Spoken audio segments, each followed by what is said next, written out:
Hi అండి. అందరికీ నమస్కారం. Welcome to my channel. ఈ వీడియోలో ఏపీ ప్రభుత్వ ఉద్యోగులకు మరియు పెన్షనర్లకు ఈ జూన్ నెల జీతాలు, పెన్షన్ల చెల్లింపులలో అతి ముఖ్యమైన సమాచారం అయితే అందింది. మరి దీనికి సంబంధించిన పూర్తి వివరాలు ఈ వీడియోలో తెలుసుకుందాము. వీడియోని ఎక్కడ గాని స్కిప్ చేయకుండా ఎండ్ వరకు చూసేయండి. అప్పుడే ఇన్ఫర్మేషన్ పూర్తిగా అర్థమవుతుంది.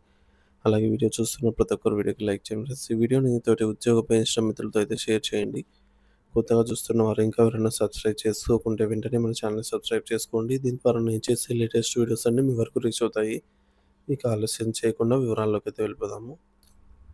ఫ్రెండ్స్ ఇక విషయానికొచ్చినట్లయితే ఆంధ్రప్రదేశ్ ప్రభుత్వ ఉద్యోగులు, పెన్షనర్ల జీతాలు, పెన్షన్ హక్కులు మరియు చట్టపరమైన సవాళ్లు.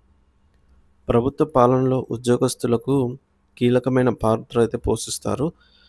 వారు ఉద్యోగస్తులు కీలక పాత్ర పోషిస్తారు. వారి యొక్క సేవలకు ప్రతిఫలంగా ప్రభుత్వం సకాలంలో జీతాలు, పదవీ విరమణ తర్వాత పెన్షన్‌లు చెల్లించడం అనేది ప్రాథమిక బాధ్యత ప్రభుత్వంది. ఇది కేవలం ఒప్పంద బాధ్యత కాకుండా ఉద్యోగుల రాజ్యాంగబద్ధమైన హక్కు కూడా. ఆంధ్రప్రదేశ్‌లో జీతాలు మరియు పెన్షన్ల చెల్లింపులకు సంబంధించి పటిష్టమైన చట్టాలు, నియమాలు ఉన్నాయి. అయినప్పటికీ కొన్ని సందర్భాల్లో ఆర్థిక లేదా పరిపాలనా కారణాల వల్ల చెల్లింపులలో జాప్యం జరగకుండా వివాదాలకు దారితీస్తోంది. ఈ నేపథ్యంలో ఉద్యోగుల హక్కులు, ప్రభుత్వ బాధ్యతలు మరియు న్యాయస్థానాల తీర్పులు నిర్దేశిస్తున్న కీలక అంశాలను వివరంగా పరిశీలిద్దాము. జీతాలు మరియు పెన్షన్లు చట్టపరమైన మరియు రాజ్యాంగబద్ధమైన హక్కులు ఈ విధంగా అయితే ఉన్నాయి. ఉద్యోగి చేసిన పనికి ప్రతిఫలంగా పొందే జీతం అతని ఆస్తిగా పరిగణించబడుతుంది. జీవించే హక్కులో జీవనోపాధి హక్కు కూడా అంతర్భాగమని సుప్రీంకోర్టు పలుమార్లు స్పష్టం చేసింది. ఆంధ్రప్రదేశ్ ఫైనాన్షియల్ కోడ్ ఆర్టికల్ 72 ప్రకారంగా ఈ నిబంధన ప్రకారం ప్రతి నెల చివరి పని దినం నాటికి ప్రభుత్వ ఉద్యోగులందరికీ జీతాలు చెల్లించాలి. ఒకవేళ నెల చివరిన రోజున ప్రభుత్వ సెలవు దినం అయినప్పుడు దానికి ముందున్న పని దినంలోనే జీతాలు చెల్లించాల్సి ఉంటుంది. ఇది ప్రభుత్వ ఉద్యోగులకు చట్టం కల్పించినటువంటి తిరుగులేని హక్కు అన్నమాట. అంటే నెల జీతం అంతా కూడా ఆ నెల చివరి రోజే చెల్లించాలని అయితే ఆర్టికల్ 72 చెప్తోంది. కానీ మన ప్రభుత్వాలు 1వ తేదీ నుంచి అయితే చెల్లించడం ప్రారంభిస్తుందన్నమాట. ఒకవేళ ఈ చివరి రోజు ఏదైతే ఉందో ఇది సెలవు దినంగా ఉన్నట్లయితే దీనికి ముందు రోజు 30వ తేదీ సెలవు అనుకోండి. దానికి ముందు రోజు 29వ తేదీ గానీ లేదంటే 28వ తేదీ దాని ముందు రోజు అన్నమాట. నెల ఎండింగ్ కల్లా జీతం అనేది వచ్చేసిండాలని జెప్పేసి ఆర్టికల్ 72 అనేది మనకిక్కడ రాజ్యాంగబద్ధంగా ఏపీ ఫైనాన్షియల్ కోడ్ ఆర్టికల్ 72 చెప్తోంది. ఇకపోతే చెల్లింపుల చట్టం 1936 పేమెంట్ వేజెస్ యాక్ట్ 1936 ఈ చట్టం యొక్క సూత్రం ప్రకారంగా ప్రభుత్వ ఉద్యోగులకు కూడా వర్తిస్తాయి. సకాలంలో జీతాలు చెల్లించడంలో విఫలం అవ్వడం చట్టవిరుద్ధమని ఈ చట్టం స్పష్టం చేసింది. పెన్షన్ నిలిపివేతపై నియమాలు. పదవీ విరమణ పొందిన ఉద్యోగి పెన్షన్ అనేది వారి యొక్క హక్కు. దానిని ప్రభుత్వం దయతో ఇచ్చేది కాదు. రూల్ నంబర్ 9 ప్రకారంగా సాధారణ పరిస్థితుల్లో పెన్షన్ నిలిపివేయడం లేదా కోత విధించడం విరుద్ధమవుతుంది. మినహాయింపులు. ఉద్యోగి సర్వీస్‌లో ఉన్నప్పుడు తీవ్రమైన అవినీతికి పాల్పడినా, విధి నిర్వహణలో ఘోరమైన తప్పిదాలు జరిగినా లేదా కోర్టు విచారణలో దోషిగా తేలినా మాత్రమే నిర్దిష్ట ప్రక్రియను అనుసరించి పెన్షన్ తాత్కాలికంగా లేదా శాశ్వతంగా నిలిపివేసే అధికారం ప్రభుత్వానికి ఉంటుంది. దీనికి కూడా సరైన కారణాలను లిఖితపూర్వకంగా అయితే తెలియజేయాల్సి ఉంటుంది. ఇక జీతాల వాయిదా మరియు కోవిడ్-19 వివాదం. కోవిడ్ మహమ్మారి సమయంలో ఆర్థిక వనరుల కొరత కారణంగా ఆంధ్రప్రదేశ్ ప్రభుత్వం ఉద్యోగుల జీతాలను వాయిదా వేయాలని నిర్ణయించింది. ఈ నిర్ణయం పెద్ద న్యాయపరమైన చర్చకు దారితీసింది. డిజాస్టర్ మేనేజ్మెంట్ యాక్ట్ 2005 వాడకం. ప్రభుత్వం తన చర్యను సమర్థించుకోవడానికి డిజాస్టర్ మేనేజ్మెంట్ యాక్ట్ 2005ను ఆశ్రయించింది.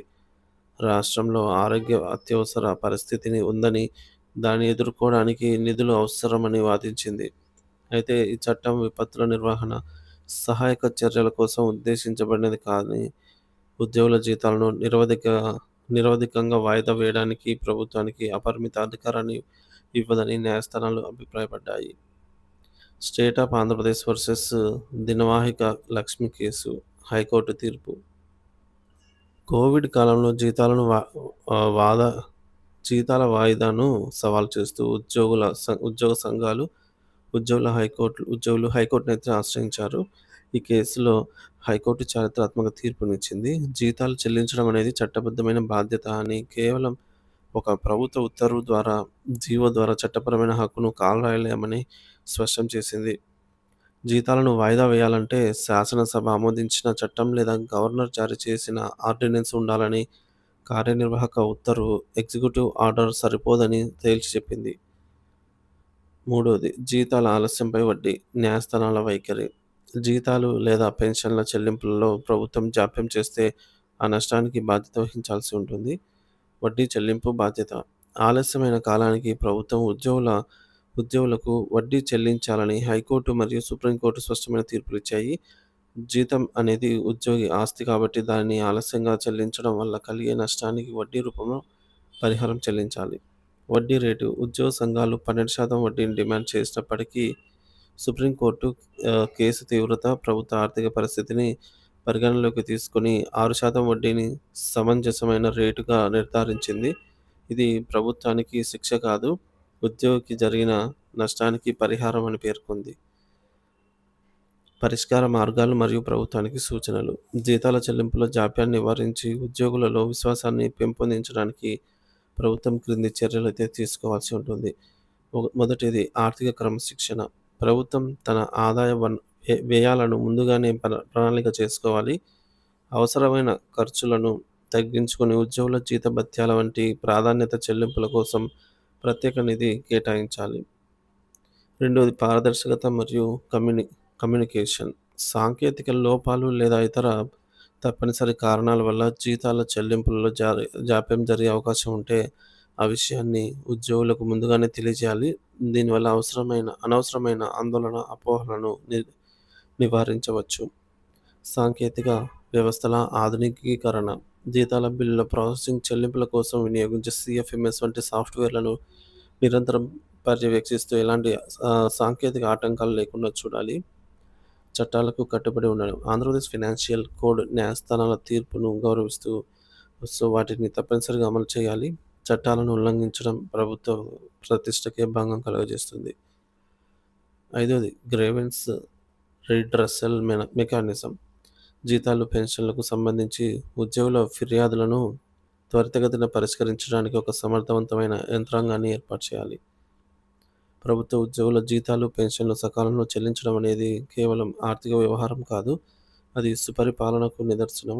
చట్టబద్ధమైన హక్కులను గౌరవించడం ద్వారా ప్రభుత్వ ఉద్యోగుల నైతిక స్థైర్యాన్ని పెంచగలదు. తద్వారా వారు మరింత ఉత్సాహంతో ప్రజాసేవలో పాల్గొంటారు. ఆర్థిక సవాళ్లు ఎదురైనప్పుడు చట్ట పరిధిలోని పారదర్శకమైన పద్ధతిలో పరిష్కారాలు కనుగొనడమే ప్రభుత్వానికి శ్రేయస్కరం.